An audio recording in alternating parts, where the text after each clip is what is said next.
The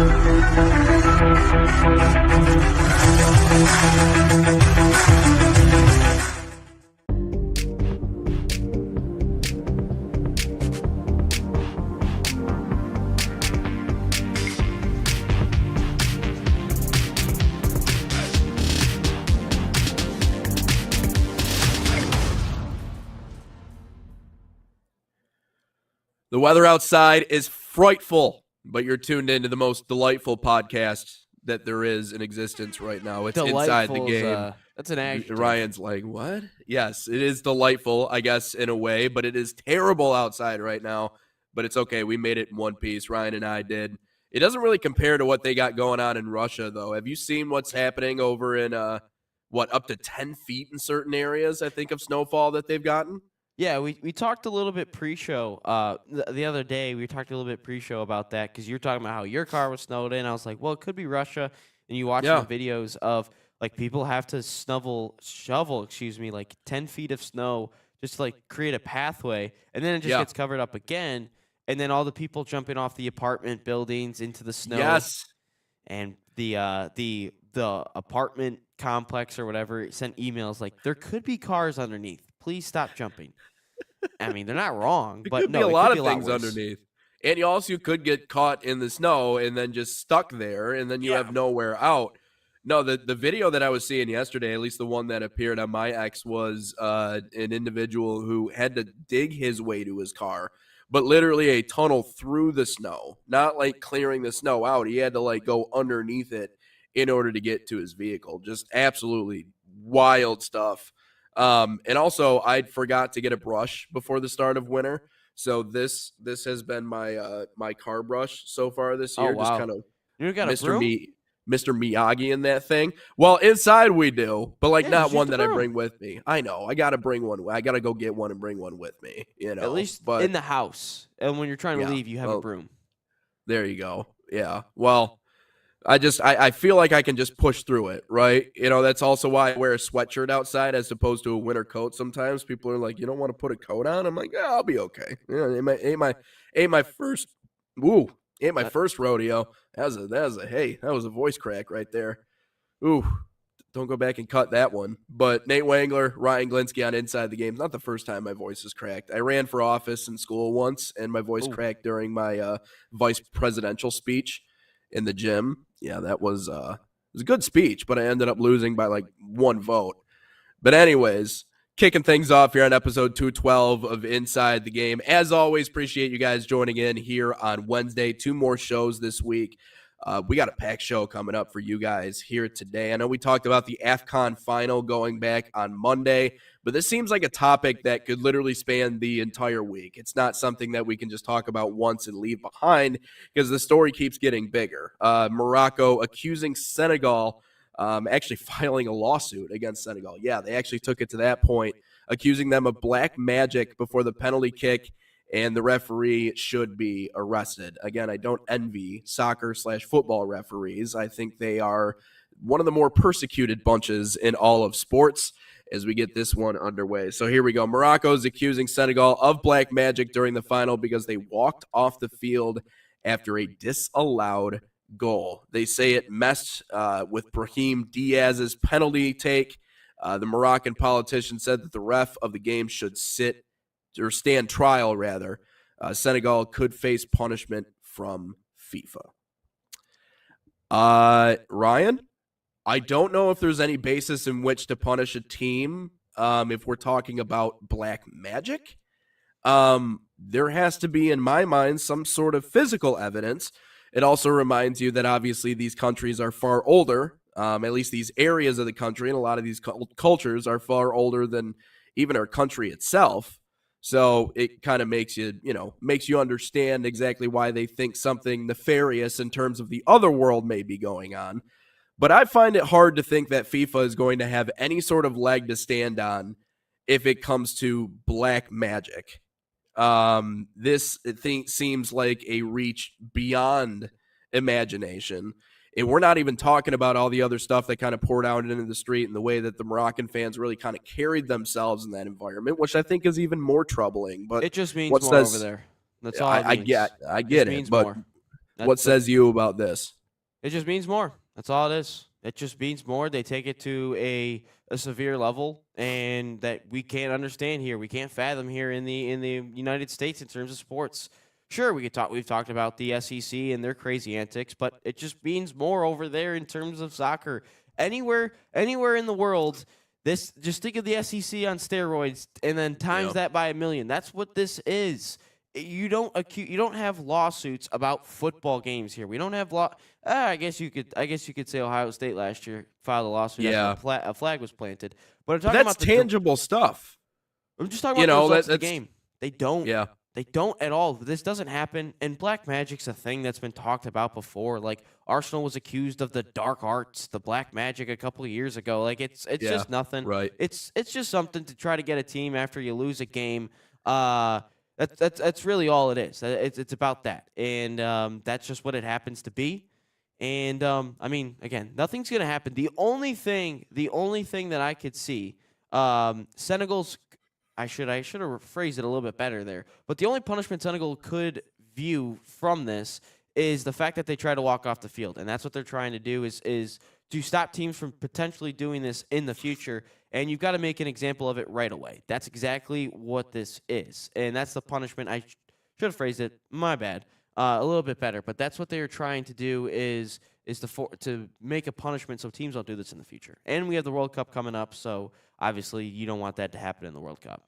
Yeah, well, and that's where I think for FIFA, you talk about making an example of this situation. Yeah, I mean, obviously Senegal deserves some level of punishment if they're going to just walk off the field just like that. But it also, there's layers to this. There's a reason why you showed those 4 different clips back on Monday. It wasn't just one thing, right? It was the fight for the towel. It was the fans trying to storm the field. It was then obviously being accused of black magic now for Senegal. But then you see it pour out into the streets. And listen, I get it, because this is one of those things and I included this in the intro to our show, and I didn't get to it, but like you talk about bucket list items, like that almost could be our question of the day. Like what's just one bucket list item in your life? One of my bucket list items, outside of a ride along in an F-16, which I think would be great, I'd probably pass out because I'm not used to the G-forces.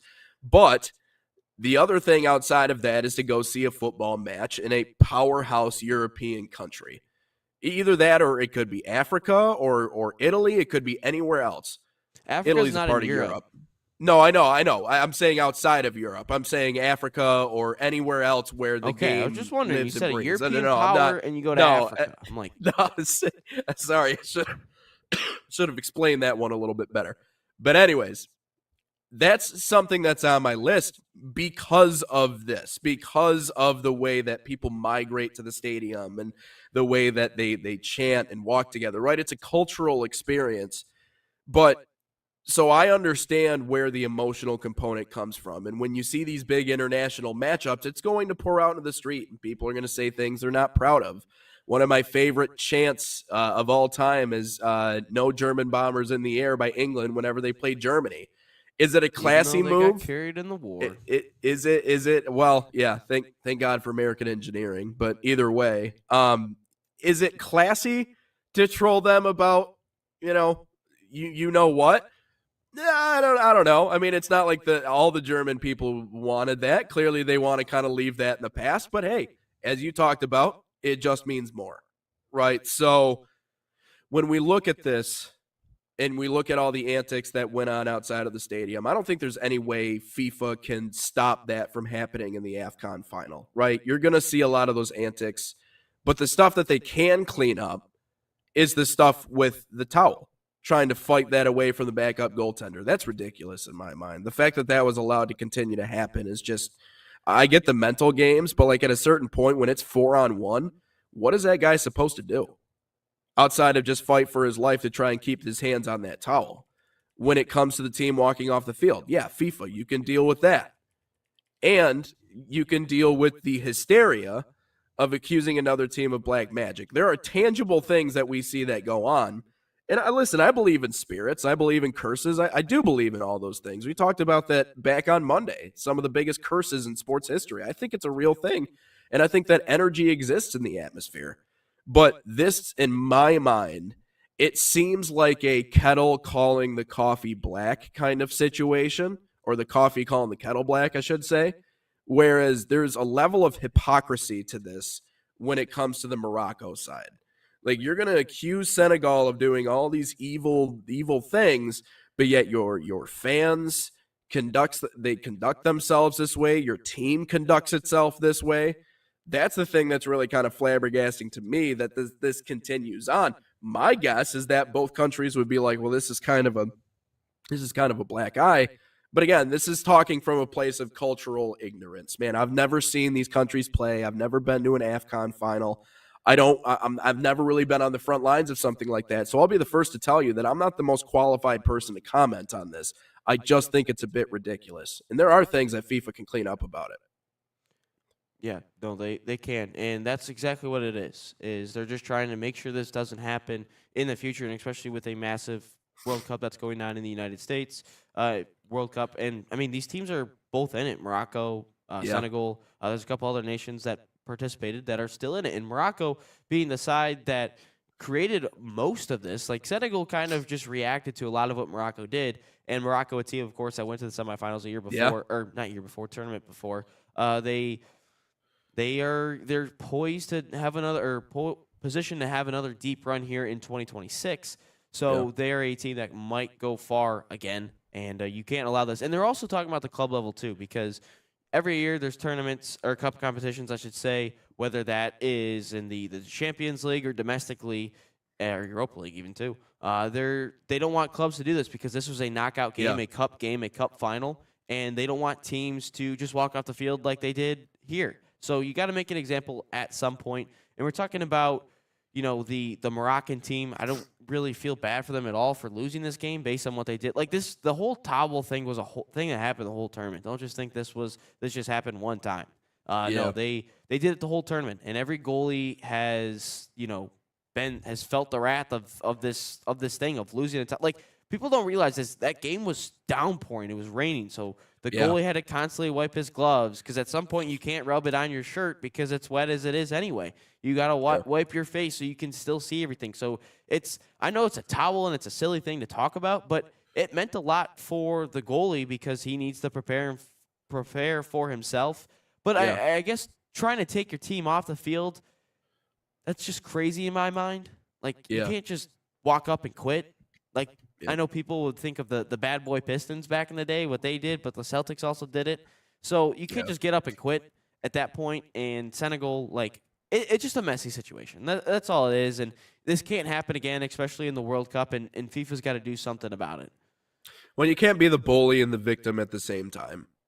Those two things cannot exist at the same time, which is the thing that really catches me the most when we talk about this story. Because Morocco right now, if you're talking about, if you're saying that was happening the entire tournament, and really it was only kind of brought to our attention in this AFCON final, well, then that's, in my mind, that's an example of, again, you're being the bully and now you want to play the victim. They also hosted the tournament, so there's a little. A little bit of pride when it comes to that. So no, you can't. And so that's the thing that really kind of catches me off guard the most about what this Moroccan team does and now these claims that they're making afterwards. Like, you want to act this way, you want to do these certain antics to try and give your guys a mental edge, to try and do everything you can in order to win that final. But yet, at the end of the day, you're the one kind of spurring that on. You're the one kind of bullying the other side into reacting a certain way. And then you're going to throw your hands back and act like, woe is me, I didn't do anything, this is their problem. I think it's just it's also weird how the game went too. I mean, how much added time there was at the end that, allowed that game to finish the way that it did. I get it. There's going to be added time, my man. Right, that's true. But, maybe at the end of the day for FIFA too, this is a reminder that, hey, if you want this competition, if you want this World Cup in the United States to go as smoothly as you want it to go, security is going to be a top measure for this tournament, whether that's security leading up to the matches, whether that's security in the stadiums. again, these are things, and I'm not saying that all of these passionate fans we saw at the AFCON final are going to go to the World Cup. Again, there's many extenuating circumstances, including the money, that it's just going to make it really hard for a lot of people. But these are things that FIFA, at the very least, needs to pay attention to leading up to the World Cup. What do you got? What's going on? Something happened? I just heard a really weird noise outside. Someone hit something, an inanimate object.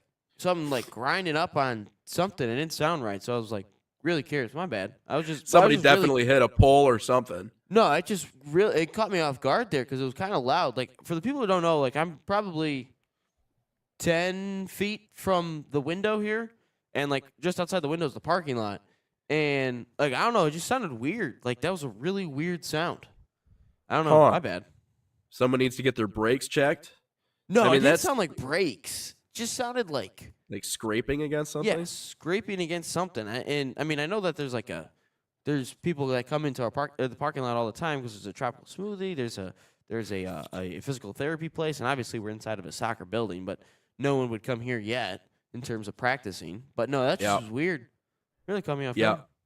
I mean, it's a decent donut parking lot. I've never done it before. I don't want to throw out my power steering, especially right now because there's nobody here. That's what I'm saying. Yeah, nobody here. It's piled up. Where are you parked? Are you parked right in the middle? Oh, there's the noise again. You're curious. If you just want to go check, I mean, go check, man. Just we're sure good. You're doing all right. No, where I'm parked, I'm looking at my car right now. It's like like the next row. It's like the first row in. Good. That was weird. No black magic going on out there that you're aware of? Maybe. We've talked a lot about magic recently, so I wouldn't put it past them. Very well could be. What's going on out there? But absolutely, yeah, it's just a ridiculous, wild story in that one. And like I said, I don't read too far into it. I mean, we see this type of stuff every year. And I mean, you just mentioned it. Like, the AFCON itself is just absolutely wild sometimes with these things that go on. But trying to put a ref on trial too is just crazy. Like, wild. A politician said that. A actual politician from Morocco said we should put the ref on trial. If we're being honest, as Lions fans, we could put a ref on trial every game if we really think about it. You could think of the Cowboys, pick up the flag. That ref should have gone on trial 1,000%. Skipper reporting. What else do we got? When KJ Wright batted the ball out of the end zone, we could talk about that. We could talk about if Golden Tate was in or not, and if he was touched, 10-second runoff. Like, as Lions fans, we could put the referee on trial every single game if we really wanted to, because there's always something sus that happens. And in terms of refereeing, all we want is consistency in every single sport. Like, if you're going to call that a foul, that's got to be called a foul. If you're going to send someone off, that you got to send someone off for the same exact challenge. It can't be just this and that. Like, it shouldn't be, I felt this one should be, but this player wasn't sent off. Or just in football, that's pass interference, but that's not called pass interference. Like, we all fans want is consistency in terms of refereeing. Yeah. And if it's a missed call, it's a missed call. Well, then you better not call it on the next one that happens to the other team. That's all people want. And it's just like putting a ref on trial. I will say this. I know it's not a bold take because I've heard it time and time again. Refs should have their own press conferences after the game. Like, 100%. Like, this isn't my own original take, but we've never said it obviously on the show. But I think that they should absolutely be questioned after the game. Like, for instance, throw back to the Lions Cowboys wild card. So what made you pick up the flag? Was it, I don't know, maybe Jerry Jones' influence? Was it maybe Des Bryant walking out onto the field without a helmet, which also should have been a flag? Did he influence it at all? Is it just because it's the Lions and you don't want to see them win? What was actually going through? Also, I would like to see JT Barrett short press conference because that looked clearly short. But no, it would be. I would like to see a referee press conference. Maybe there's a league out. Like, if you're an up and coming league for any sport, whatever it is, I think that's one way to grab a lot of people's attention. Because if there's controversial calls, like if you're what football league is out there? The XFL or the USFL or what league is it? The Michigan Panthers were in or XFL. Now it's the XFL. I believe so. So if I'm the XFL, I am interviewing refs after the game. Like, that is a way to get people's attention because, A, they're going to want to watch the game to simply see if there's a controversial call. And they want to see the press. And the press conference should be televised. Like, it should be televised everywhere. Like, whatever, if it's on ESPN, televise it. Like, the way that you do any coach and player press conferences. I'm just saying. Yeah.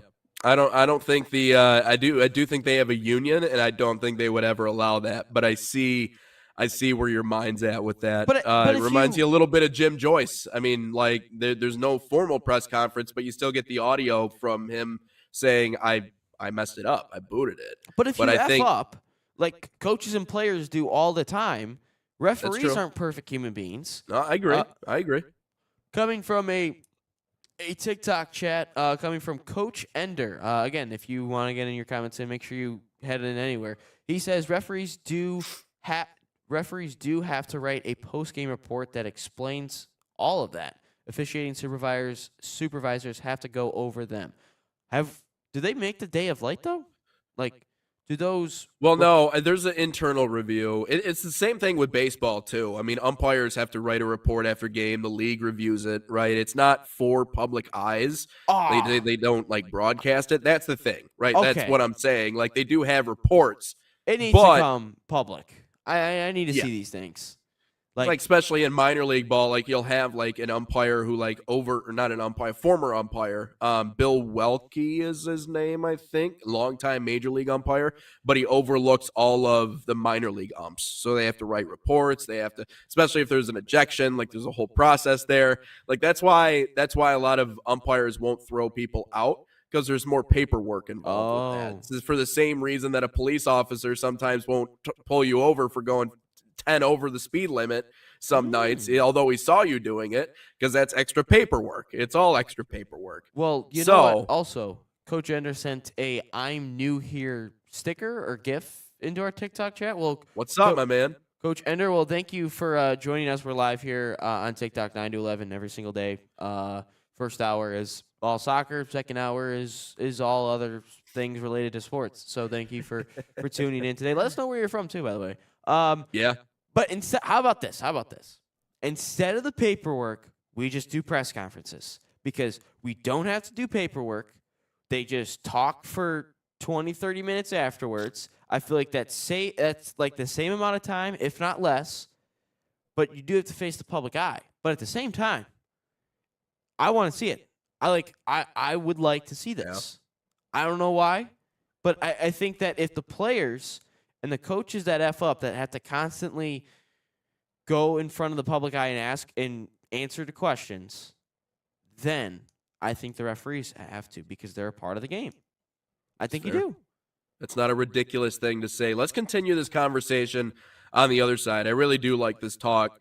But we'll talk a little bit more about this. We also got some U.S. men's national team talk as well, giving you an update on some of the players playing overseas. Again, continuing to get more and more significant minutes and roles, despite the fact that all of Europe would tell us that we're crazy and they're trying to take our page down. So we'll talk about that and much more coming up next. Take our first break here on Inside the Game.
Back live and Inside the Game, episode 212 here on the National Soccer Network. Nate Wangler alongside Ryan Glinsky. Ryan, I hear we got one more comment from Coach in the TikTok. What's he got to say? He says, the only ref I'd like to hear do a presser is Bill Kennedy. LOL. Yeah, I think that would be interesting. He always explains stuff like not weird, but in just an unusual way, I guess I would say. About how the decision came to that. So, yeah, I think Bill Kennedy would be a good one. Who was the NBA referee that sold games back in the day? Tim Donahue. Tim Donahue? Yeah, Donahue. I think it was Donahue. Back then, I would have loved to hear what he would have to say. Yeah. I mean, obviously, we know why, but no, that'd be great. A Jim Joyce one right after, that'd be a good one. Right after the fact. I mean, that was a moment where, like, you had to, right? Like, you had no choice if you were the media, because the entire storyline of that game came down to that one call. And, like, there's no call in my mind that is more blatantly egregious than that one. You can talk about pass interference, Rams and Saints. You can talk about whatever sort of good one, whatever sort of call that you want to. But even then, like, you could somehow make an argument that maybe they saw this or they saw that. No, Jim Joyce just straight up missed it. And it ushered in the new era of replay and everything else. So I think that's the reason why the media kind of latched on to that story so quickly. And they're like, we have to get Jim Joyce's side of the story, because he just cost Armando Galarraga a spot is one of less than 25 pitchers who ever thrown a perfect game in Major League Baseball history. So, but I think it's interesting because in a roundabout way, Galarraga became a part of history that night, and he is pretty much, him and Jim Joyce are the two reasons why there's replay review in baseball now. Like, that was the most, like, important moment that led to replay review. And obviously we talk turning this into the soccer conversation, with all the technology that we have to review everything now and go back and change calls, I'm sure that there were certain things that necessitated that. You know, like we talk about, like, the handball during the Gold Cup against Mexico, or the hand of God. That was one of the more notorious handballs that we've ever seen. Now, mind you, that was a long time ago. But there were all other instances that led to, once we had the technology to do it. Oh, yeah. You think leading into replay review. 2010 World Cup final. Gosh, who was the player that went a cleat straight to the chest of Xabi Alonso that was only given a yellow card? Forgot. Yeah, that would have flipped. I mean, Spain ultimately won, so probably wouldn't have mattered. But anything can happen in those situations. Well, Spain was unstoppable too during that generation. Yeah, but that game went. They were. The only goal wasn't until 115th minute from Iniesta. That's true. So again, that game may not have gone into extra time, but at the same time, it's weird. And the U.S. ended their 35-game win streak. Sometimes it's weird, though. Sometimes when players go down a man or so, they somehow play better. So it's kind of weird. Like, sometimes weird things happen when you go down a man.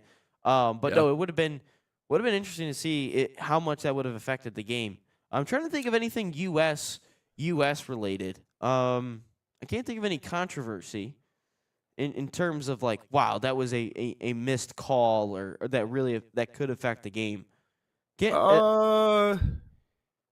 I can't think of anything on top of my head that's a U.S. men's national team. Obviously, U.S. men's national team specifically. I mean, I guess you could argue that handball in the Gold Cup, but even then, I don't know how egregious that was. You look at the picture, I mean, it looks bad, but you watch it back in live time, it's like, So I would say Mexico 2014 because Robin flopped, obviously, and then given the PK. So there's that one. But yeah, no. Maybe we'll come up with a segment when we actually have time to think about that. Maybe we'll come up. I'll search up some ideas, see if there's anything. Most controversial calls of all time. But we can get into our second portion of this soccer portion of Inside the Game. The U.S. men's national team. A lot of individual players who continuing to make their mark overseas. It's kind of our, overseas overview, the way that we've been doing it on this show. But Ryan, we're talking about a lot of players playing a lot of significant minutes. You had some interesting stats coming into our show today. But what do you have for us? Oh, sorry, I was going down a rabbit hole for a second. Oh, about controversial calls? Yeah, we got some good ones. We'll do it for tomorrow. We'll do it tomorrow because all right. Yeah, we'll have that one in the can. There's some good ones. Yeah, just real quick. Real Sociedad beat Barcelona 2-1, and people are like, "Why is this a big thing?" Well, the manager of Real Sociedad happens to be Pellegrino Matarazzo, and he is American, born in New Jersey. And if people who don't know who he is kind of grown up in a lot of soccer royalty in terms of his managerial philosophy and some of his mentors. And he's actually had a good start at Real Sociedad, 4 games unbeaten. He's won in the, I think, Copa del Rey, the knockouts. He won via a PK shootout, drew against Atletico Madrid, and beat Barcelona, obviously, and Real Sociedad is about mid-table now and trying to get back up into one of those European spots. But in terms of player-wise, it was relatively quiet in the goal and assist department, but I do have some numbers to talk to you about otherwise. But Haji Wright, back-to-back games with a goal. He scored yesterday as well against Leicester City. Patrick Ajiman from Little Rhodey, he scores a goal for Derby County against Preston North End. And then Ricardo Pepi breaks his arm this weekend, and he'll be out for a couple of months. But at the same time, we look at some of these injuries for the men's national team. We look at Tyler Adams. I forgot his name for a second. Yeah. Tyler Adams. You think of a Cameron Carter-Vickers, and now you look at a Ricardo Pepi. These injuries, if you're going to get injuries, they're not out a terrible long time, and they'll be back for the World Cup. There'll be enough time for all 3 of those players, and you even think Pulisic against Australia. He was out, but he's back, obviously, in time. But the numbers that I want to talk to you, 12 players that have played this past weekend, 12 players, U.S. men's national team players, that are overseas. And this is just top flights. Obviously, Haji Wright and Haji Were championship, but this is top flight divisions all across Europe. The 12 players played 80-plus minutes, and Christian Pulisic wasn't even one of them. He played 73. So 12 players overseas that are Americans played 80-plus minutes across all of Europe's top divisions. That's pretty impressive in itself. Yep, and that number continues to go up, and they continue to play more minutes. And again, the impact of those players continues to be more and more. We're not claiming to have individual superstars amongst some of the best in the world. Again, Christian Pulisic right now in Serie A, I would say is the face of that league, and I don't even think that's controversial to say when the man is in the running. Okay, well, whatever, screw him. But when you're in the lead for potentially winning a Golden Boot in that Italian league, I'm sorry, you are the face of that league. And again, my comparison is always when I look at like the sport of basketball, we are what like Australia is to basketball. We are what I wouldn't even say Serbia, I'd say Canada or somewhere else along the lines. Like, we're not really there as a nation in terms of winning a World Cup. We just don't have the depth and we don't have the identity. And that's the hard part. I realize that Mauricio Pochettino is trying to establish that, but you can't look at what Americans are doing in terms of minutes and how often they're on the pitch and the different contributions they're making and say that they don't belong, that they don't have a spot. Unlike one of those comments that we got under one of our videos saying the time that American soccer players are going to get their respect is when humanity goes extinct. I think that may be a little extreme, but again, that shows you, and I said this yesterday, the only way that you respond when you're guilty of doing something, aka when you're guilty of harboring these feelings against American players simply because they're from here, not because they play a certain way, not because they're not making an impact. The way that you respond to being pressed about that is by lashing out. And so all those people in the comment section that were lashing out, again, they were having an emotional reaction to something that we said, here's a mirror, take a look in it. And they don't, we don't like that too much. So let's rip into these guys. Let's try and take their page down. Let's have some sort of emotional outlash. Crazy. If you were to report us, what would you even say? Like, we don't put up hateful content. Like, we don't put up anything bad. Like, that could actually hurt somebody or violate anybody. Like if you were to actually look at our page and be like, we're taking you down, like, they'd be like, for what? It doesn't make sense. Exactly. It doesn't make sense. It doesn't. But looking forward, Haji Wright, great to see him back in a groove. He had cooled off a little bit in terms of the goal scoring, so it's nice to see him back adding 3 in consecutive games, that's pretty good. Ajiman, again, I think he's on the outside looking in terms of the World Cup, but it's good to see that he added one for Derby. Ricardo Pepi, that's a bad break. You talk about bubble players for this U.S. men's national team. I thought Pepi is certainly one of those players. So this could not have come at a worse time for Ricardo Pepi.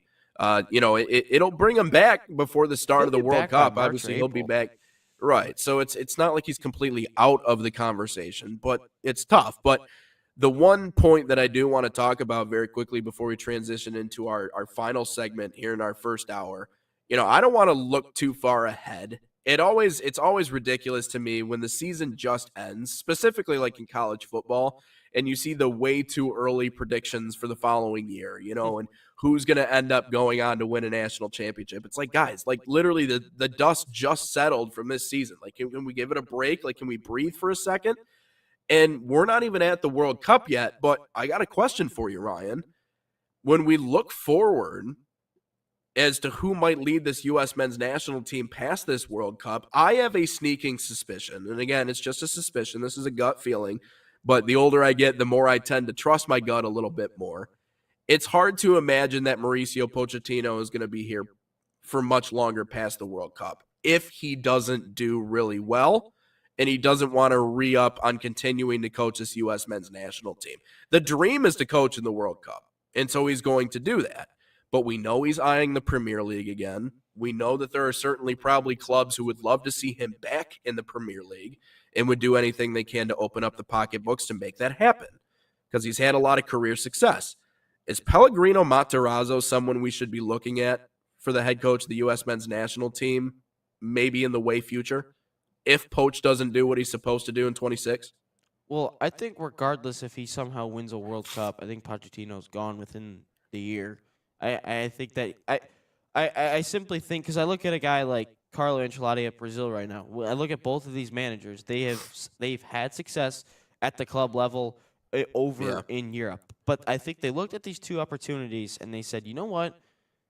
For a couple years, I don't have to manage a team week in, week out. I just have to do it every couple months or once a month, this, and that. And then I get to do, if I'm Pochettino, I get to do cool media things like go to random sporting events in America and fall in love with a movie that Nate Wengler is also in love with. Like outside of that, like I think they just looked at this opportunity and said, you know what? I get a chance to manage in the World Cup for the first time ever. This is a dream for me. And Pochettino might be a little bit upset that it's not Argentina, that it's with the United States, not his in a foreign country. And Ancelotti, obviously, with Brazil, that's his country. But I think that they just saw the opportunity, said, I'm out of a job. U.S. is going to pay me handsomely for doing like 3/4 of the work that I normally have to do. I'm going to sit for a couple of years and just kind of look at the landscape of club soccer and eventually go back to it. Like he's eventually going to go back to the club level. And I don't, if you're a U.S. fan that doesn't like that, you've been kidding yourself this whole time. Like you are lying to yourself that Pochettino's going to be here for the long haul. To your point of Matarazzo, Matarazzo's been playing in the club game for quite some time. Bundesliga, now La Liga. I don't know his age, but I would say you do look at a player like, or not a player, a manager of his caliber at some point. So he's 48, so he's got some time in terms of that. So I think he's a manager that you look at for in the future. I thought Jesse Marsh was one of those managers, but obviously he's with Canada, and I imagine he'll be there for a long time. Sorry, TikTok disconnected for a second. Okay, we're back. No, you're good. But no, I think you're right. It's a good question. But no, I think Pochettino, to sum everything up here, sorry, a lot of things going on. Just to summarize some things up here, yes, I think this is a manager that you look for in a couple of years. But I think Pochettino, regardless of what he does at the World Cup, like he could go on a run, I think he will then choose to leave. If he doesn't make it out of the group, doesn't get out of the round of 32, I'm sure he's fired on the spot. But I don't think, regardless of what he does, I think he's gone within the calendar year of 2026. I think he's gone. And I have been the first, and you can ask JT about this when he was on the show for the first 200. I was always one that was adamant in trying to say, you know what, we got to give Poach time. Even after the embarrassments that we saw, we got to give him time to figure it out. We got to give him time to really kind of immerse himself in figuring out who his best options are. And again, trying to create that identity on a national level, which we lack in the United States. It's just something we just simply don't have. And again, that makes it harder for us to really succeed or to find a common thread on the national level. But that's the other thing, is everything that he says in terms of trying to Americanize himself and really indulge himself in the American experience, I take with a grain of salt. I don't really like completely buy into everything that he says, that in terms of, maybe he does love the movie Miracle. Does that mean he's here for the long haul? Probably not. He went on College Game Day. I'm sure he had a great time at Ohio State. Not all of us, but I'm sure, terrible. Yeah, bad choice on his end. But anyways, he doesn't know any better, so I'll give him a pass on this one. But again, does that mean that he's in the long haul? He's in for the long haul for the United States? No. And this is the thing that I will agree with JT, what he used to say in this regard. He argued that the only way that the U.S. is only going to be able to make a run to a World Cup final or come close to winning a World Cup final, and we don't even have to talk about that. We can talk about the Olympics too, winning a gold medal, whatever it is. You need a manager who is from the United States. But I think that's simplifying it. I think that's just one level of it. I think the deeper level to it, if we want to explain that even further, we need a coach that is from North America, preferably the United States, but someone that could maybe be with this team for more than just one run or one stretch of time. I get it. USA Soccer wants someone who's going to succeed right now. And I'm not going to throw Mauricio Pochettino under the bus or sell him short, because we haven't played a World Cup game yet, right? If my man ends up going out and making a quarterfinal, semifinal, gets the U.S. to the finals, because hell froze over. I mean, if Indiana can win a national championship, I'm sure that the U.S. men's national team can make a run. But we won't have like 40-year-olds playing for us that are over the age. Yeah, well, that's true. But imagine the vacuum, minus Tim Ream, but imagine the vacuum that will create if he does succeed to that level and then he goes back to the Premier League. Like that the mess that can create for USA Soccer, it almost makes you wonder, was it all worth it? Because at that point, it's not like we got to be less talented. If you make a run, 100% it's worth it. Yeah, okay. We haven't been to the semis since the 30s. I mean, if he somehow got to that and left, who cares? And I know it in the tournament itself is going to make an impact. Like that's even if we don't make some sort of miraculous run, the tournament itself is going to help out American soccer immensely. And we've seen this arms race around, whether it be the USL, whether it be Major League Soccer, leading up to the 2026 World Cup, because the conversation around the sport is beginning to reach a fevered pitch. We're starting to see more people participate in those conversations. And I'm sure it would make a great impact. But again, it just seems like you're starting over again if he makes a run like that, and then the next day he's like, I'm going back to the Premier League. I'm out of here. I'll say this. If he leaves, but if he makes a run, it does not matter.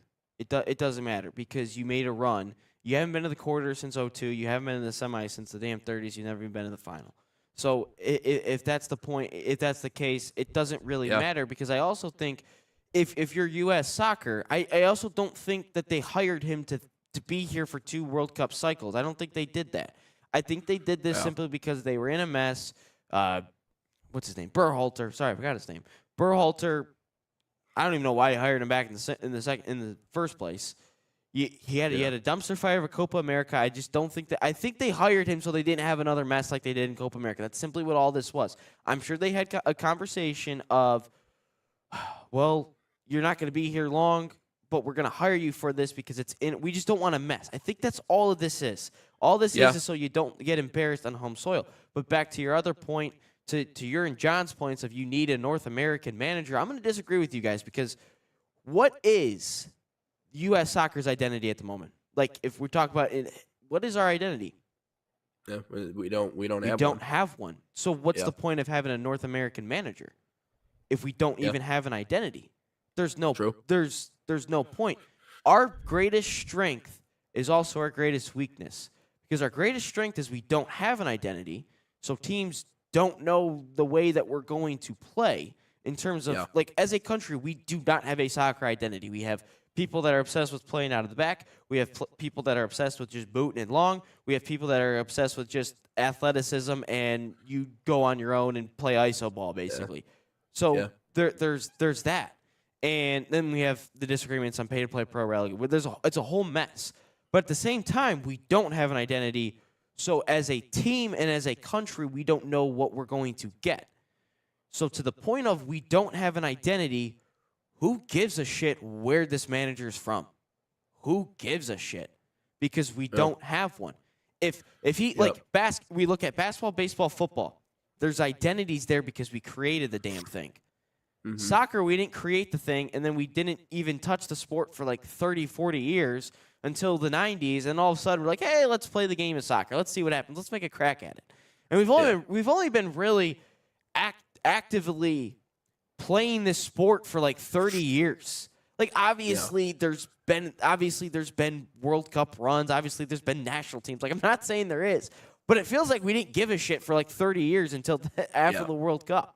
It felt like, not to that extent. I mean, there were little pop-up pro leagues all over the place, but it wasn't what it was. To create something like Major League Soccer, really, that was, if you want to bookmark a starting point, that in my mind is exactly it, especially because leading up to, I mean, they had like a 50-year drought where they didn't make the World Cup or something. It's something crazy. So, yeah, let's not act like there's always been a culture. Yeah, there's always been a culture of, I'm sure people are playing. And again, you mentioned it, like, diversity is our biggest strength, but it's also can be something that at least holds us back from a team identity perspective. Very quickly, let's take one more break. I want to continue this conversation on the other side, but let's step aside one more time before we finish up this conversation and we get to all sports in hour 2 here on Inside the Game. Experience the thrill of the game like never before with NSN's Game Rewind. Dive into full match commentaries enhanced with cutting-edge dynamic graphics, letting you relive the highs and lows of your favorite matches in astonishing detail. Whether it's a championship win or a legendary play, NSN Game Rewind bridges the past and future with a broadcast experience designed to captivate. Call 586-304-4405 and start watching today.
Back live on Inside the Game, episode 212 here on the National Soccer Network. Got some new comments here today from some people just tuning in. Coach, we appreciate your tutelage. And anybody else who's watching here this morning. He did drop us a follow.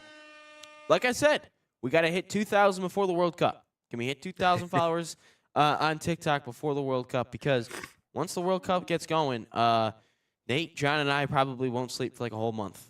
Just trying to. And you got baseball season in there, so you're going to be even double cramped. I guess. So, yeah. It's going to be a fun summer.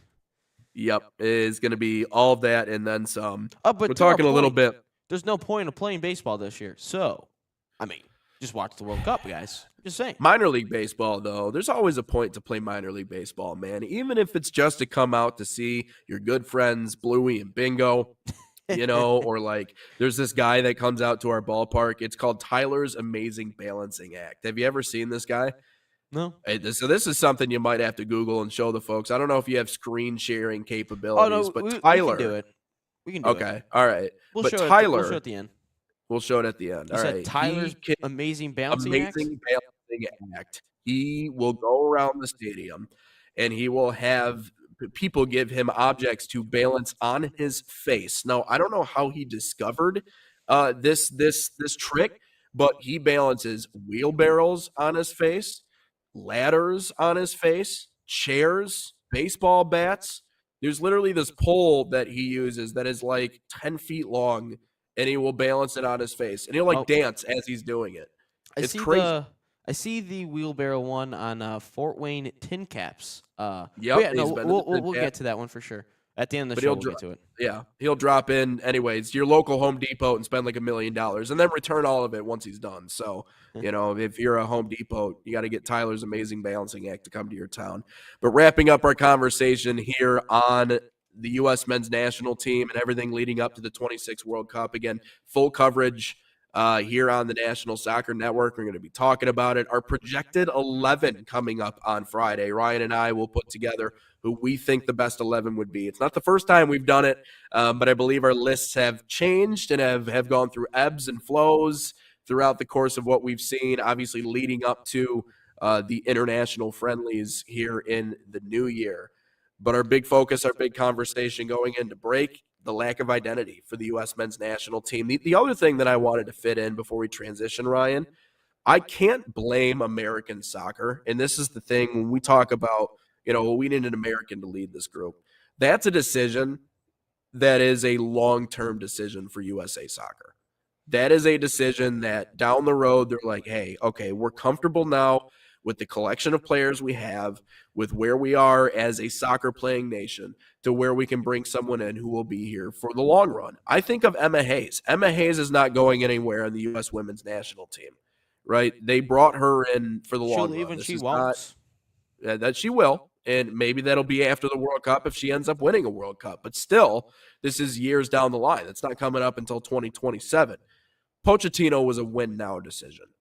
And so if they don't win now, again, we're playing the hypothetical game going into the World Cup. If they fall flat on their face, it might be time to start investigating someone like Pellegrino Matarazzo or someone who's from the United States that is willing to be with this program and with this team for a long time. Now, on the other side of that, if he ends up winning and doing what he's supposed to do at the World Cup, then you're right. I'm completely with you that there is no – if he does his job in the World Cup, he's done his job. He's anything else outside of that. I know. I agree. 100%. Once we get knocked out of the World Cup, because we ain't winning the whole thing, once we get knocked out, I bet you because the season will start, so I bet you he'll get like a September window. But the moment that those coaches start to get fired in the first month or two of the European season, then he's gonna go. Like we're gonna see him go October-ish. I think October, November, that time frame. And again, they knew what they were signing up for. Like it doesn't matter. I mean, we're talking about where they didn't make the World Cup. So 1930, they make the third place game. That's our best thing ever. Our best 1930 was our best placement ever. We finished third. Round of 16 and 34, 38. We didn't go to it. 1950 group stage, and then from 1954 all the way to 1986, we did not make the World Cup. 1990 was our first stint back. We made that all the way back into 2014, missed in 2018, and then 2022, 2026. We obviously are in it, but we didn't take soccer seriously during that whole time stretch. Yeah. You know who's taking stuff serious, Nate, during that time stretch? The goddamn Detroit Lions. Yeah. They're the kings of the 50s. Yeah. That's what they were doing. I had an old coworker once upon a time. His name was Tom. I'll never forget this guy. I mean, he was a dinosaur. Cool guy, but he was a dinosaur. I never really asked him how old he was, but I mean, this was at the butcher shop and he could handle the knives by himself and he didn't hurt himself. So that's good. You know, he knew what he was doing, but it's like, he was always like, I'm surprised the Lions are so bad. I'm like, why are you surprised that the Lions are bad, dude? Like, you've been under a rock the last 30, 40 years. He's like, well, they were really good in the 50s. Okay, well, what does that have anything to do with 2022? What? Yeah, man. The 50s? They're good. Yeah, yes, Tom. There have been a few years that have passed since the 50s. I a few different coaches. You know, I hope someone that watched what World Cup did I say that was? The 1930 World Cup and somehow frozen time comes back by 2026, comes back before the World Cup and is like, man, I'm surprised the U.S. isn't good in the World Cup. Like, huh? Well, I watched the 1930 World Cup and I was like, man, they're a good nation. Yeah. Yeah, before World War II, man, they were doing some numbers, things. Man. Yeah. And then, the war happens and all of a sudden it's like, off a cliff. But what happened? I'll say this before, obviously we got a couple minutes before we get into, and we're talking about a lot of coaches in terms of the NFL in football, and college football too. But if I'm looking at this, if I'm looking at the World Cup, because obviously that's where you make your money is the World Cup. Yeah. I don't care about Gold Cups anymore. Copa America, yes, I'll put stock into that. But the Copa America doesn't happen as often as it should. Like, honestly, we should just get rid of the Gold Cup and make the Copa America with the U.S. or North America, South America all the time. That's just my personal opinion. But with the World Cup, that's the World Cup and Copa America, the two things that I actually truly care about in terms of the U.S. and the growth. And I think there's two years where I really think the U.S. are kind of like the years where U.S. soccer has changed a little bit. Obviously, us hosting the World Cup in '94, I think that jump-started people like, what's this soccer sport? People start playing it. We created a league. People start following it. But then I think of 2018. I think from 1994, again, I could be completely wrong in all this sense. I haven't really done a ton of research on it, but just based on looking at results and the players, 94 to 2014, I felt like we were doing it the American way. A lot of our players were domestic. A lot of our players played in the MLS. Yeah, there was a couple players that went overseas. Alexi Lalas went overseas. Clint Dempsey, Landon Donovan. Like, there were players that went overseas. I'm not saying that they didn't. But then in 2018, we didn't qualify. We did it the American way. All of our players were homegrown. All of our players were playing in the MLS outside of Pulisic, I think. Then all of a sudden, what have you seen after 2018? What have you seen? We just talked about it. We just showed it up on your screen. Look at all this. All these players that are going overseas, and this is just a little look. This isn't of what actually happened. I'd even put 12 players playing 80-plus minutes in the top flight divisions overseas. So I would say this. This is my timeline, the Ryan Glinsky timeline of U.S. soccer. We didn't give a shit from 1950 to 1990. For 40 years, we didn't care because the Detroit Lions were dominating. Then, 1994, that's what turned the lights on. That's what got everything going. 2018, that's where we woke up and realized we can't do it here. We can't do it like we traditionally do in all of our other sports. We got to go overseas. We got to these players. Yeah, we'll start them up here. Obviously, as young kids, they'll start up. But 14, 15, 16, 17, 18, that age, you got to go overseas. You got to go compete in Champions Leagues. You got to go compete in the Prem. You got to go compete in La Liga. Oh, but at the same time, we're going to have a couple managers that are going to go over there and manage a little bit. Pellegrino Matarazzo. Jesse Marsh was over at Leeds for a little bit. And Salzburg, RB Salzburg. So 2018, we woke up. 1994, the lights were turned on. 2026 could be another year where we look back and it's like, damn, what happened? But no, that's the Ryan Glinsky U.S. men's national team timeline. And you're 100% correct. And I imagine we need to do it the American way mentality is not new. Kind of like you explained. Really? You don't think so? No. And I don't. And I don't think that is going to help us win. Truth is, we need to learn how they play the game. And we need to continue to learn how they play the game and immerse ourselves in that. Because if we want to talk about hockey and again how they did it, yeah, we can. This is all rah rah USA, red, white, and blue. But what people don't realize is that we played the way that they played, and that's how we were able to beat them. And that really kind of led to the birth of the identity of American hockey and Canadian hockey, which is we're going to beat the hell out of you. That's how we play. That's how the Russians played. We adopted it from them, and we used it to our advantage.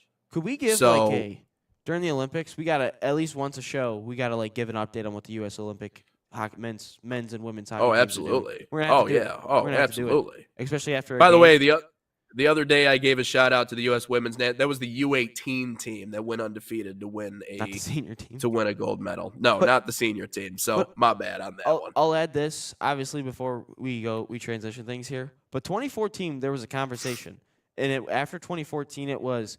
So how do we eventually start beating the Belgiums of the world? How do we start beating the Colombias? How do we start beating the Brazils? Like, how do we get into that next tier?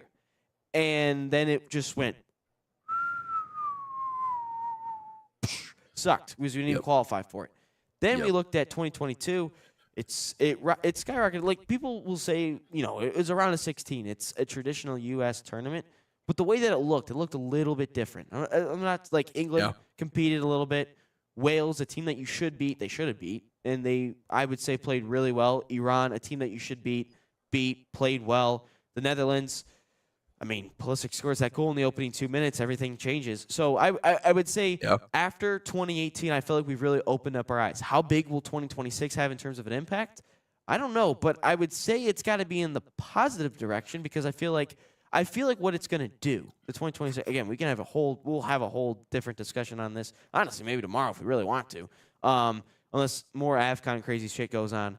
But in 2026, you look at it, you probably got to think people like me, or not people like me, I should say, kids that are younger than me will probably have their eyes open to the game of soccer and want to at least give it a shot, at least want to try to play. Absolutely. I think coaching, you'll see a lot of youth clubs start to branch out or sprout up, or maybe clubs that already exist start having satellite teams all around the place. So I think it's going to be a really good thing. I think we're going to see a lot of growth in the game of soccer. If it doesn't, then I think we should just quit the sport. We have it in our backyard. It should be growing. And unless you're Dana White, seeing kids get involved with soccer is a good thing. That's a sign of growth. Coming up next here on Inside the Game, we got all sports on the other end. This is episode 212. Are you ready to create unforgettable moments for your audience? NSN offers professional live streaming and full broadcast services tailored to your needs. From high-quality production to exceptional coverage, we ensure your game or event becomes a spectacle to remember. Book your next game with us today. Call 586-304-4405 to schedule your broadcast. And let NSN bring the action to life like never before.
Are you ready to create unforgettable moments for your audience? NSN offers professional live streaming and full broadcast services tailored to your needs. From high-quality production to exceptional coverage, We ensure your game or event becomes a spectacle to remember. Book your next game with us today call 586-304-4405 to schedule your broadcast. and let NSN bring the action to life like never before.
Sports Nation, what's up? Welcome back. Nate Wangler alongside Ryan Glinsky, episode 212 of Inside the Game. Getting into our all sports section of the show here today. Ryan, I know we've been talking a lot about coaching moves around the National Football League. Obviously, the Lions hiring a new offensive coordinator the other day. But one of those prime targets that we thought maybe the Lions were going to go after made his move, or at least is in the middle of working out a contract. That's Mike McDaniel, who could be heading to the Chargers. And you actually worked it into our prep sheet here that this annoys you as a Lions fan. And in multiple different exchanges with people I know in and around the Detroit sports scene, the idea was that maybe this was who the Lions were going to go after. Maybe this what should be the prime target for this team, given that they need you go from a generational talent like Ben Johnson.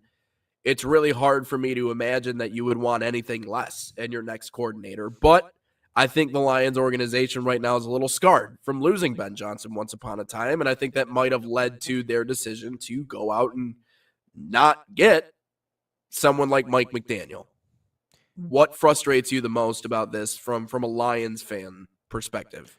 First off, Adam Schefter says Mike McDaniel is expected to become the OC at the Chargers, barring a change of heart. He has told every team that they are out, as the Chargers clearly wanted him. This pisses me off. This just pisses me off because one thing. Excuse me. We talked about fit, and you're telling me Dan Campbell and the Lions fit and the Lions organization is trying to tell me and the fans that Mike McDaniel was not a good fit with the Lions.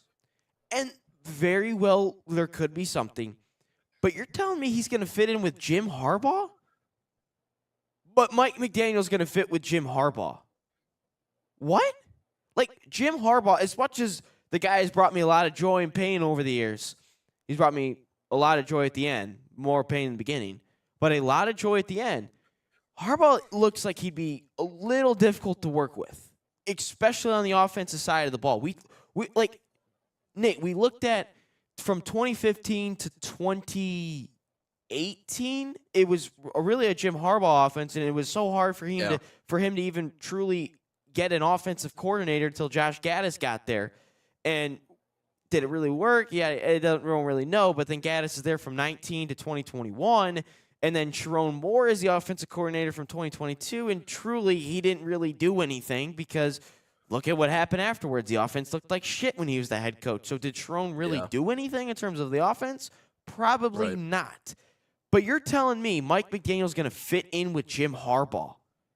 Like, he looks like Dan Campbell, or look on the outside looking in, Dan Campbell would actually work a lot, or would fit in a lot better than with Jim Harbaugh. And then number two, the other thing that pisses me off is the Lions spent a ton of money on wide receivers. Amon-Ra St. Brown, massive extension. J-Mo, massive extension. Isaac TeSlaa, you used 3 damn third-round picks for a guy you didn't actually have to do that for, and a guy you don't even use. You just use him to make crazy red zone catches. That's all you use him for. You used a ton of draft capital and resources and money to put into your wide receiving room. And then you hired the guy, villain, who's going to use the tight ends more.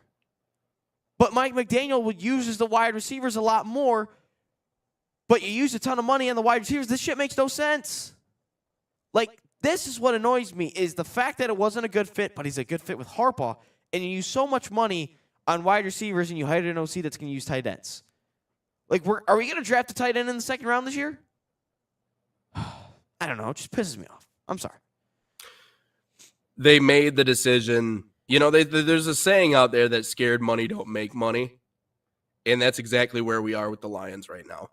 I know we pointed out a couple of things yesterday about Drew Petzing and his history with the Arizona Cardinals and his, you know, the efficient running game, you know, top 10 most efficient running game in the last handful of years.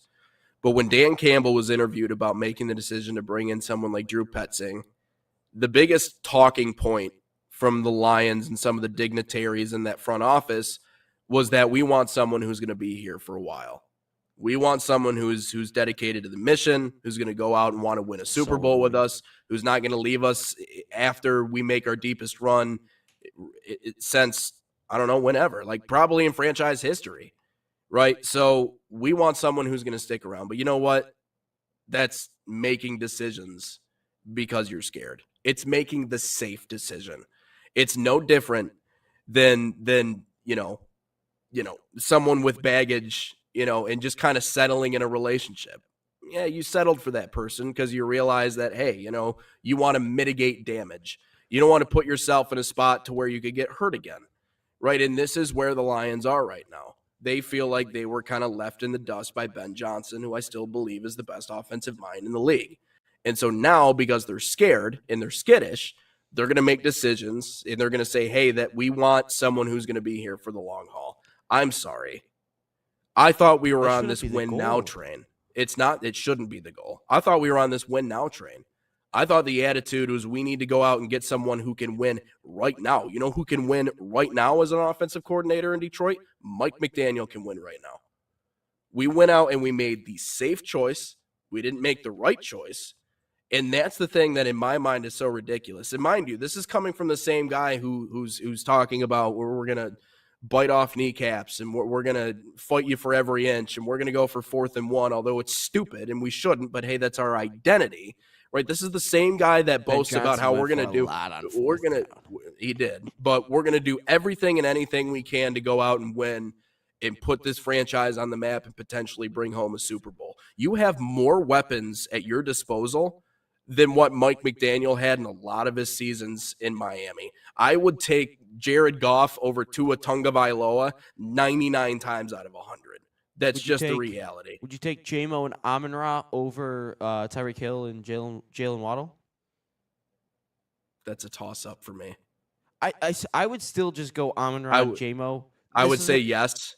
This is, but it's a toss-up. It's not a homer thing, but I just don't like Tyreek Hill and all the distractions he has off the field. That's just me personally. Yeah. That's just the thing. You could say the same thing about J-Mo, I suppose. Oh, yeah, J-Mo's created a lot of distractions outside of the field. But either way, that's true. One of the more high-powered young minds in the National Football League, one of the more ingenuitive minds that the NFL has to offer on the offensive side of the ball, and your decision is, no, we're not going to do that because we know what happens a couple of years down the line. He's going to end up leaving us. That is again, that's being scared, and that's making these decisions because you're scared. I'm gonna put something up on the screen real quick, and you let me know because it smells like something. The last calendar year or so.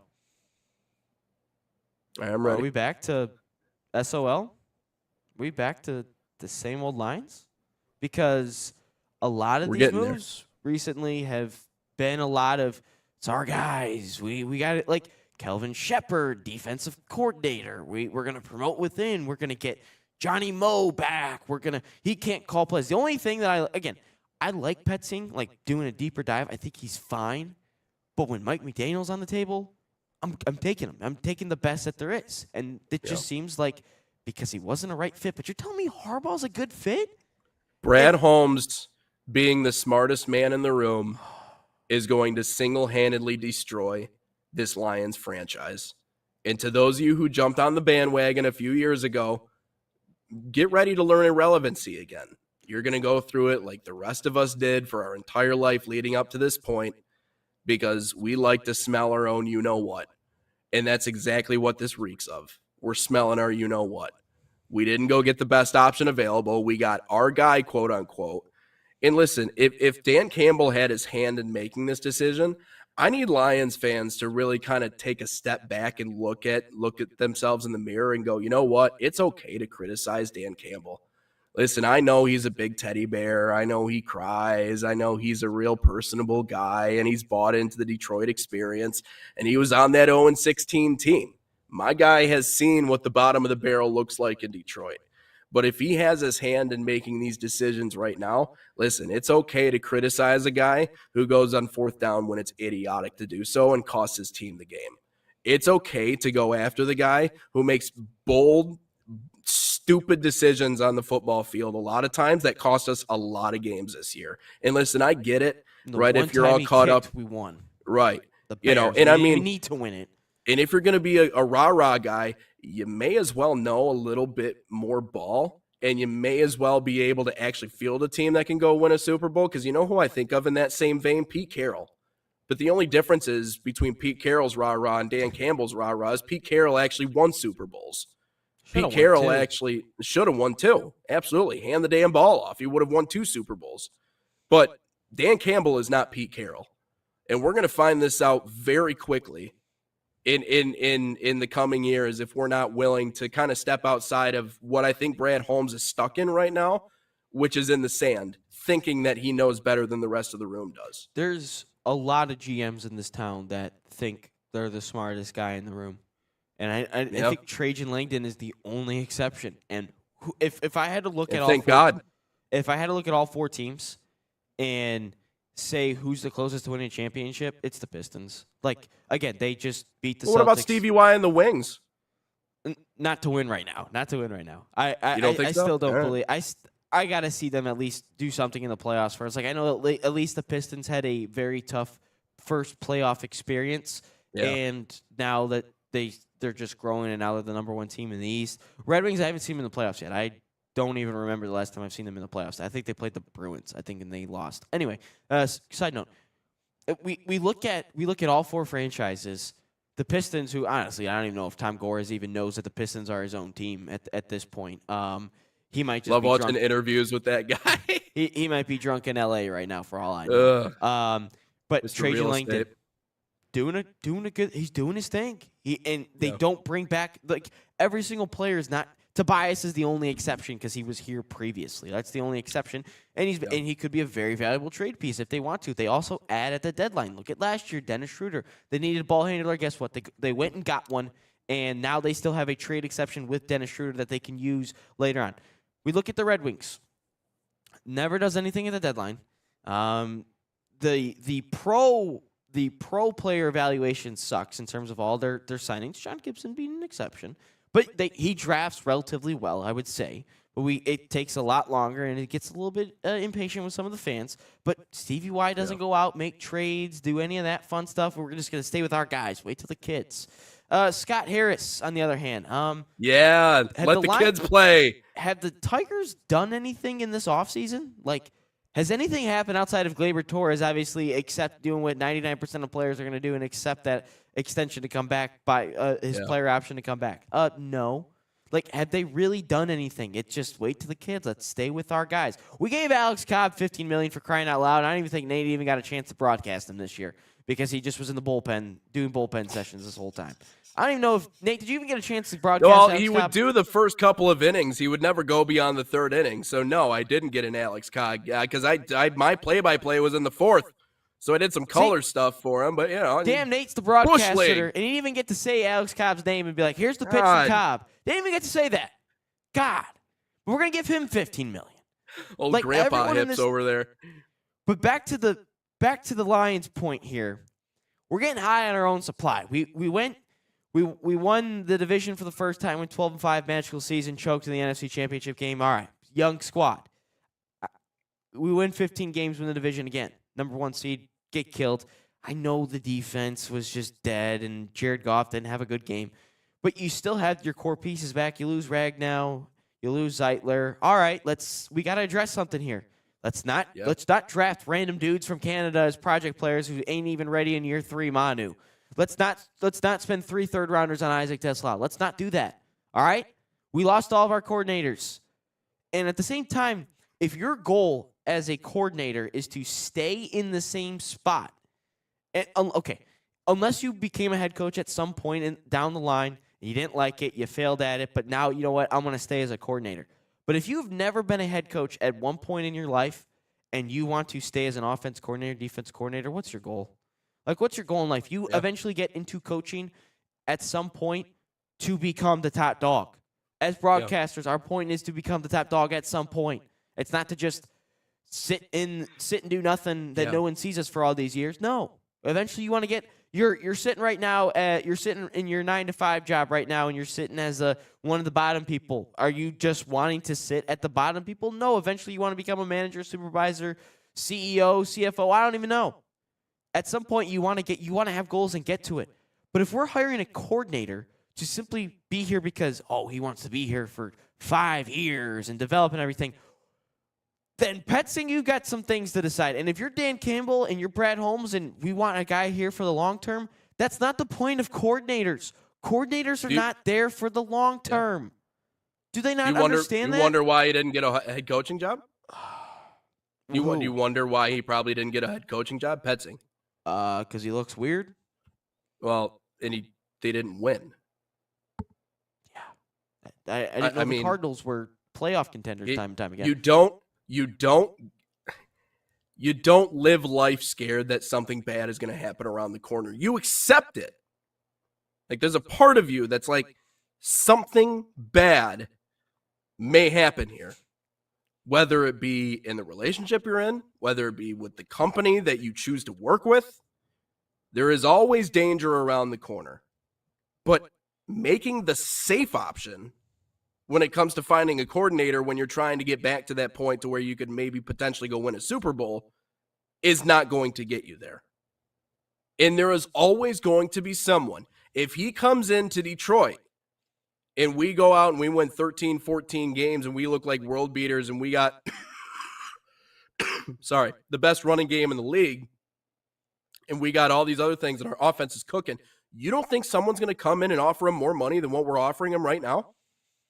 You don't think there's another NFL organization that's going to look at him and go, hey, we want you to be our head coach. We want you to be our guy. Good means you're going to lose coaches. Like, yes. Do people not realize that? Like, look at, Michigan, for example. 1 year, Mike McDonald changes the whole defense around. Guess what? Leaves. Back to the NFL in 1 year.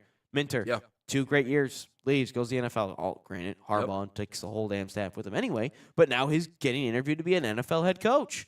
Harbaugh's going to lose his defensive coordinator in Jesse Minter because he's going to be a head coach in the NFL. That's up to him to decide. But every single head coaching vacancy, he has an interview at least scheduled.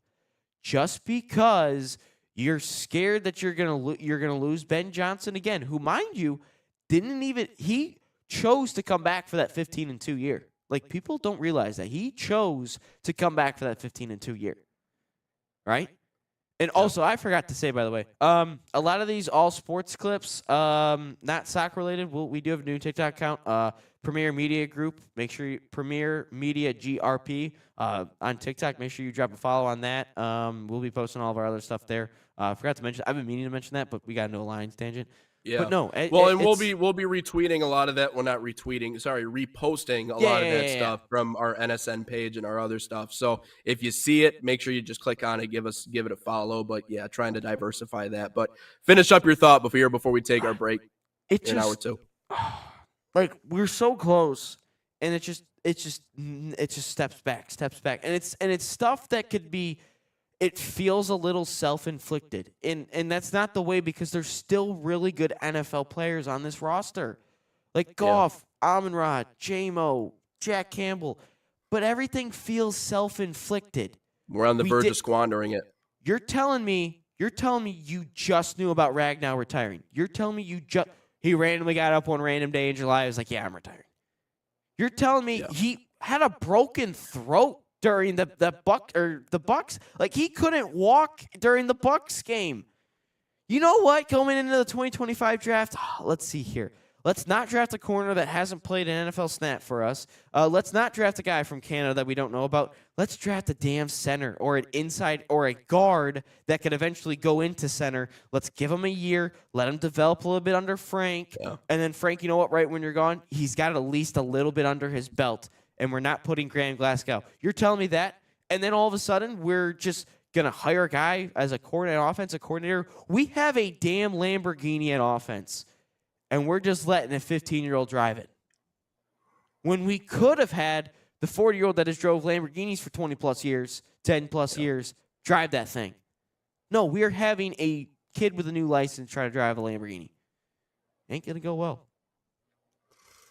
Yeah. Stop drafting guys from Canada. Unless you're Stevie Y, keep drafting guys from Canada.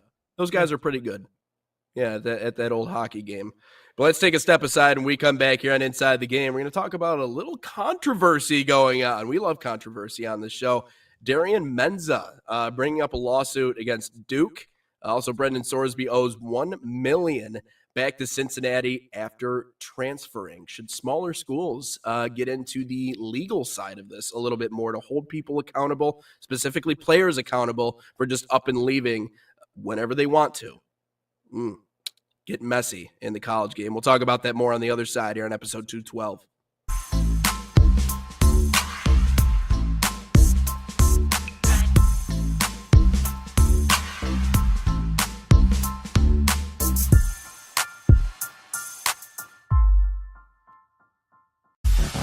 The Flint City Bucks are Michigan's top soccer franchise with 4 national championships, 9 conference titles, and 15 Great Lakes Division titles. They have produced 107 players for Major League Soccer, and they focus on attracting top talent and shaping soccer's future. Michigan Bucks Academy joins NLS Next new competition tier starting in September of 2025. This offers elevated levels of play and flexibility for high school participation. The Academy will provide premier development, high-performance training, and exposure to scouts through regional tournaments and MLS Next events. For more information on tryouts, training programs, and key updates as we prepare for our first season in MLS Next new tier, visit MichiganBucksAcademy.com.